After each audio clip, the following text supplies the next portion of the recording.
Today we are going to talk about inverse functions. The inverse function, which is covered at some point in your past, is something like this. Let's say if you have a function such as um, f of x equals to x cubed. Now what does the inverse function do? Well, first let's say if you have x equal to 3, right? If x equal to 3, then f of x, if x equal to 3, then f of x equals to 9.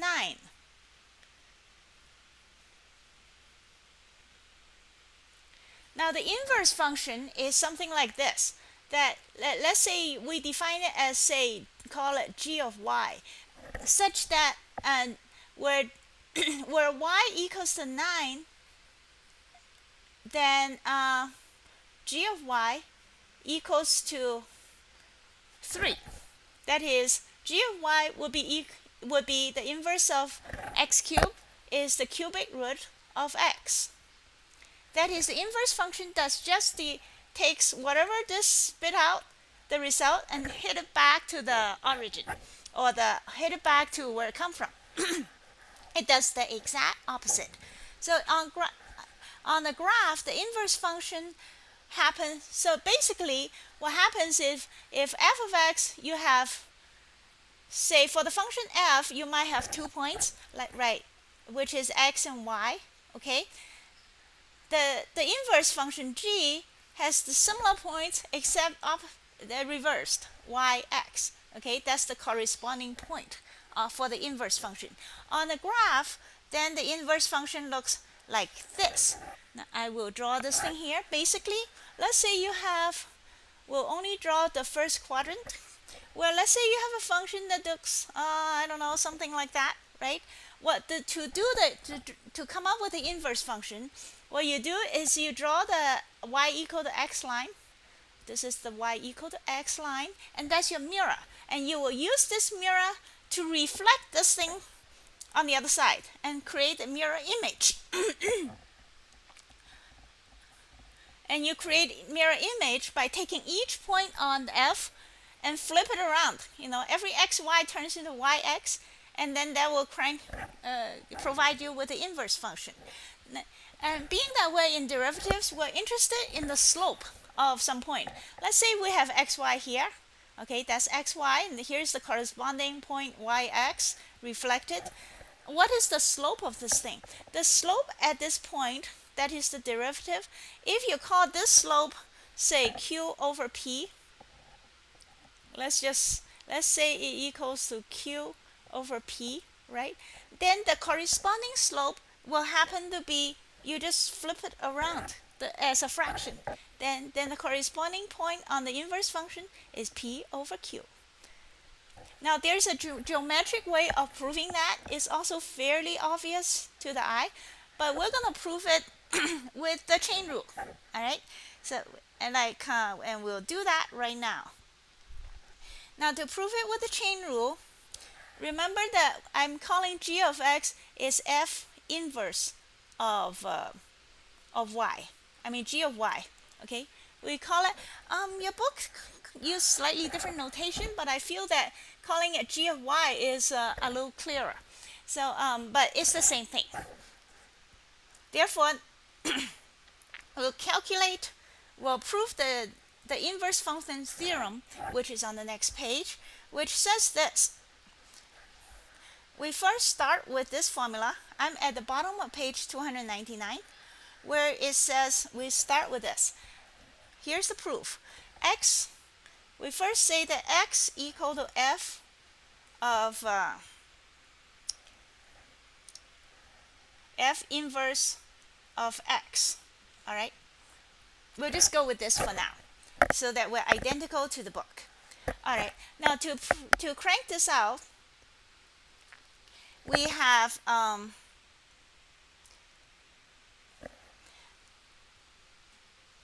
anyway. So if you start here, then let's do the chain rule. Now doing the chain rule, we take derivative with respect to x on both sides. It's something you have never done before, but we're going to do that now, okay? Because it's pretty straightforward. will take the derivative of this side of the equation and that side of the equation. That gives you 1 equals to, my equal sign looks weird. All right, 1 equals to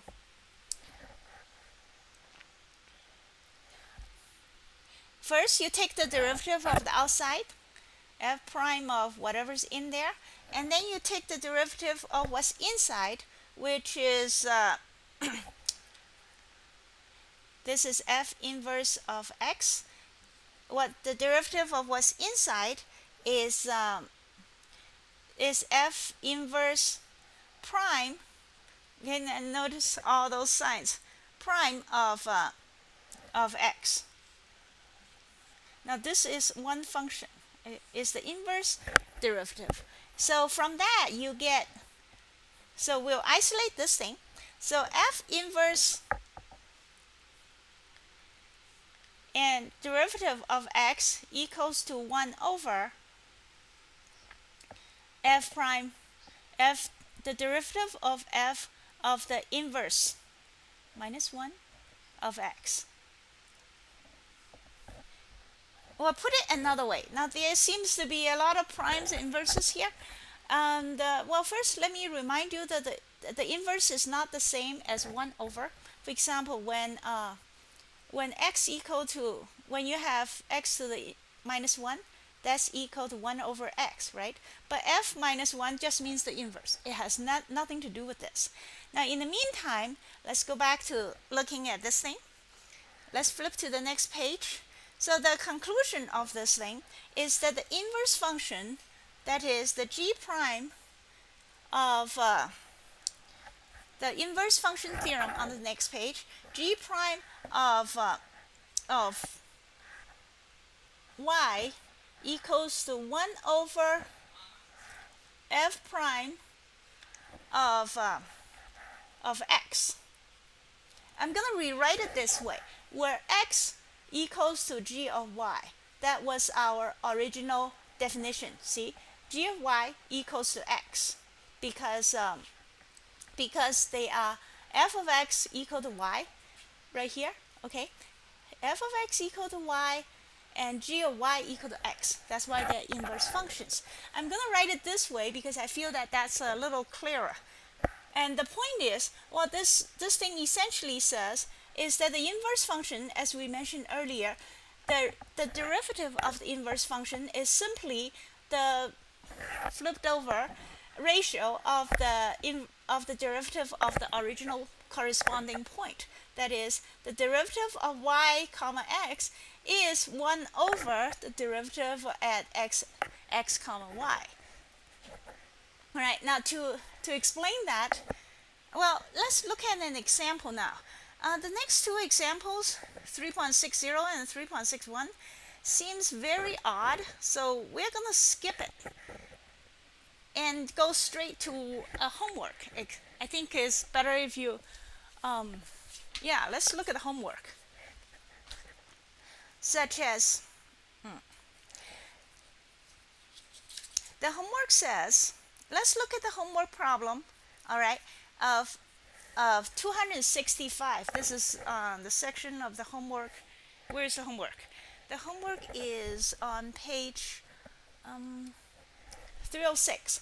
So for the example, let's look at page 306 of your homework and look at problem number 265, which is, I feel that it's better to demonstrate the principles of the inverse function, and also is like the rest of the homework, right, which you're going to do anyway. So, and whereas the examples here are not that similar to the homework. I don't know why they chose that example, but we'll do a homework as an example. So, problem 265 says that we have f of x equals to, f of x equal to some function 2x minus 3, okay, which f of x is y, where and we need to find the inverse function at where x equal to 1. So what is the value of the derivative of the inverse function. So g of y is the inverse function. Okay, the problem wants you to figure out what is g of g prime. What is g prime of y when x equal to 1? Okay, the answer is this. G prime, following this formula right here, g prime of y is 1 over f prime of x, where x equals to 1. We'll write it this way, x equal to 1. That's all. So to figure that out, we'll figure out what is f prime of x, which is, where's the f of x? I'm missing something. Third power, all right? So what is f of x? That's 2 times 3 is 6x squared. And evaluate it at x equal to 1. So the derivative is, it needs to be 1 over, okay? It's 1 over f prime of x. So, and that equals to 1 over 6. You see? A quick and simple problem. The point is that the derivative of the inverse function is 1 over, flip the fraction, of the derivative of the original function at the corresponding point of x. And then, yeah. All right, and that's really all there is to it. Now, to demonstrate this point further, we'll do more problem examples after I erase the board. Let's see. Now, let's look at another example. Now, in this example, we were giving x equal to 1 and then worked it out. Sometimes, however, what if they don't give you x? What if they only give you y? For example, let's look at example 269 on the same page, page 306.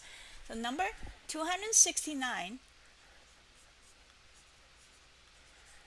which says that f of x equals to x to the power 3 plus 2x plus 3. Now, I should mention that sometimes the inverse functions, such as this one, you can calculate what the inverse function is. You know, f is this, then, well, I don't know about that one. Well, anyway, this one, you can't calculate the inverse function near as well. But just because you can't come up with an equation to represent it, doesn't mean you don't know what it is. You know exactly what it is. What it is you need to graph the original function and then mirror it against the y equal to x line, and then that's your inverse function, 1 point at a time, and you know what they are, all of them, right? You just can't necessarily represent it in some neat, clean formula. So then what happens when, such as this one, there is no way for you to gx, you can't write down g of x equals to something, because it's not possible to pull it out, basically. However, now let's say we have this function. The problem says we need to find g prime of 0. What is the derivative of g at the value 0? That is your problem. In other words, y equals to 0. And, well, y equals to 0, that's fine, but the formula says x.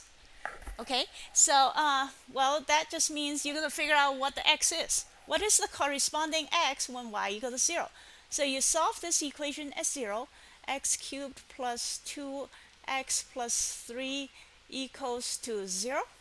And then how do you solve that? Well, you got to find the root of the cubic function, which you have done before in, I don't know, algebra maybe.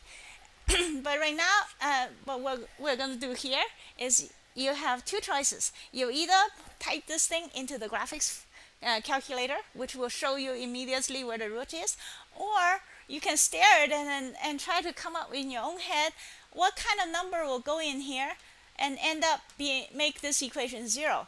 And after staring at it for a short time, you can see that it's all plus, so it's probably -1. Okay, my first guess was -1. Let's try x equal to -1. And yeah, it works. So, so then x equal to -1 would be what you use to follow this formula. Therefore, g prime of y, which is 0, is equal to 1 over f prime of x at -1, which is, well, now we have to do power rule again. So that's 3x squared plus 2 at x equal to minus 1. Right, okay. And that equals to something. Let's see, x, yeah, x is minus 1, so 3 plus 2 is, oh, I keep forgetting to write down 1 over. Don't forget it's 1 over.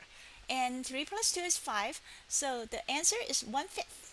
And that is your g prime as 0. See, these problems are short and sweet. Having said that, let's move on to something even more exciting. Now, please go to page 301 of your book where we're going to prove the power rule again.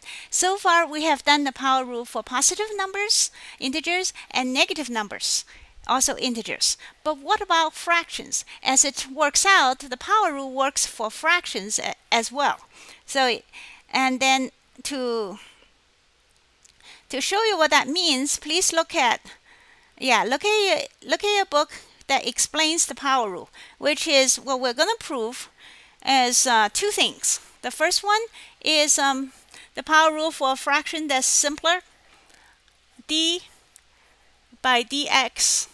That means take the derivative of x to the power 1 over n equals to, you take this number, okay, as always in the power rule, you take what's on top, write it down, and then x, and then you take this same power but reduce it by 1. And that is the power rule for something that's 1 over n. But that's not all. The power rule with fractional power works for not just fractions with 1 as the numerator, but any old thing, like any old number, integer number. That is, if you have x to the power m over n, m and n, any kind of a number, positive, I guess.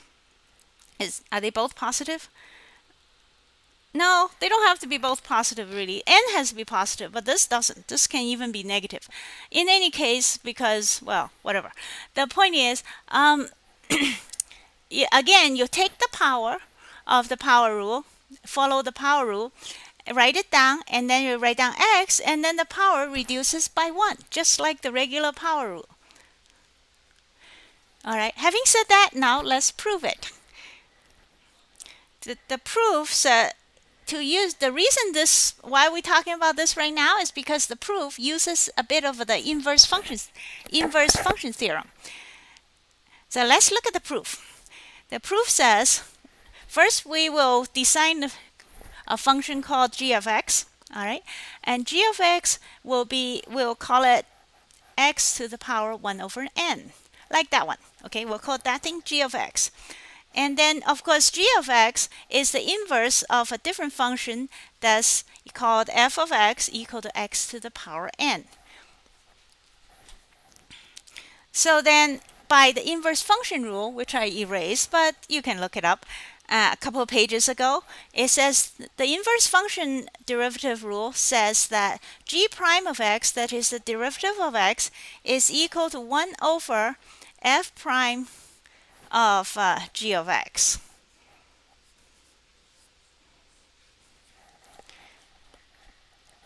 All right, and then knowing that, then so now we're going to continue following what the book says. First, we will figure out what f prime of x is. Now, f prime of x equals to nx n minus 1 by the power rule. Okay? And so then f prime of g of x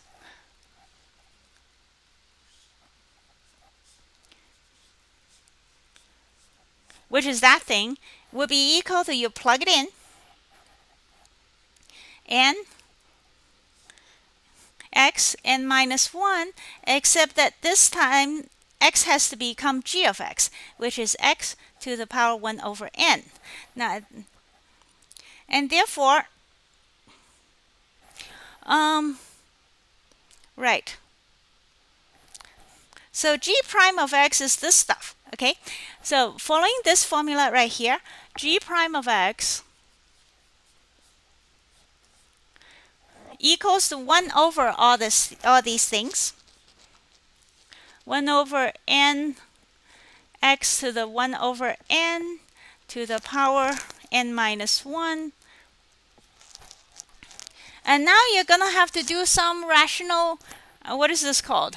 Exponent, well, simplification, which is something done in algebra. See, calculus is a whole ton of algebra. As long as you can do algebra, you can basically do calculus. So then let's do that. 1 over n, so x to the power, we'll raise x, and this is n minus 1 over n.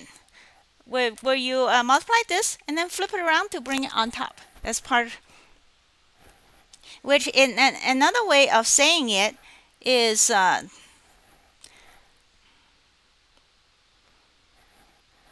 what? Let's see. Give me a second. What? Sorry, I got this flipped too early. This is simply negative. You bring it up, it becomes negative. So then you turn this around. Okay, 1 minus negative n minus 1 is 1 minus n. And then you keep going. Okay, 1 over n x to the power 1 over n minus 1. See, by the time you get out of the fractions without messing up, and remember when it's negative, then you come up with this thing, which is exactly what we were trying to prove earlier, right here. So next, that's just the first line. Now, next, let's prove the second line. Now, the second line says, continuing, now we need to figure out the derivative of by dx of this particular fraction right here. We're working on this thing. X to the power m over n. So the first thing we do is use what we just proved. Okay, we just managed to prove this formula, which is this thing, and so we'll use that to our advantage. The this is the same as dx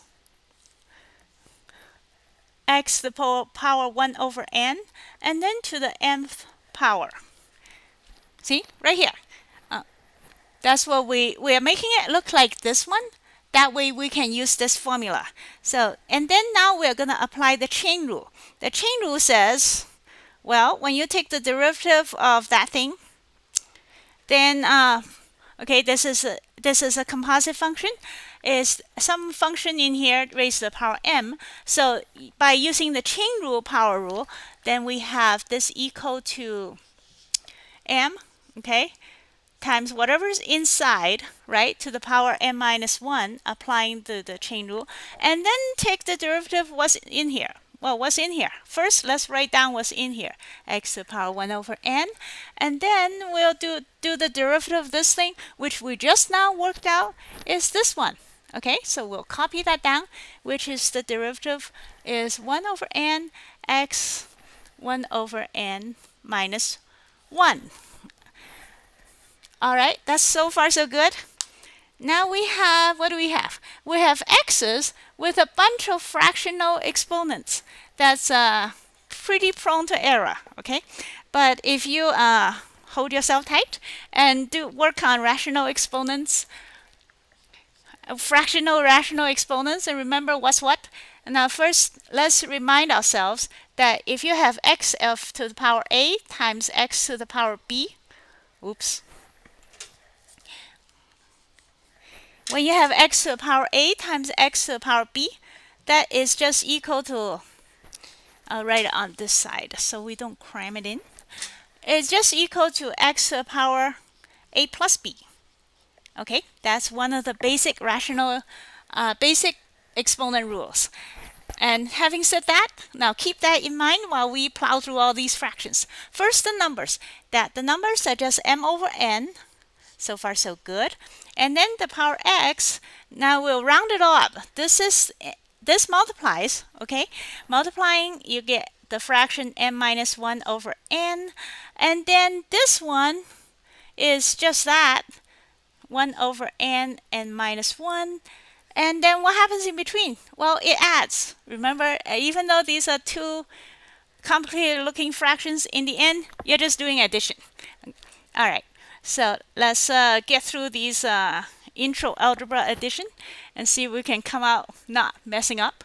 So what does that equal to? Okay, so m over n minus 1 over n plus, so that equals to m. There's a minus 1 over n plus 1 over n, so that cancels out. So it's just m over n minus 1. Is that right? Yep, that is correct. And furthermore, that is what we were trying to prove. How lucky, right? So that cleans out nicely. And that concludes the proof of the rational power rule that applies to rational functions. That is, yeah, all this works. You can apply power rule as long as x is, there's a number up there. It doesn't matter if the number is positive, negative, or some kind of fraction. And that's one use we get out of the inverse function theorem is in this part where we use the inverse function to pull this thing out. All right. So next, let's example 3.62. Please do that as homework because you just applied the power rule, and the power rule is easy.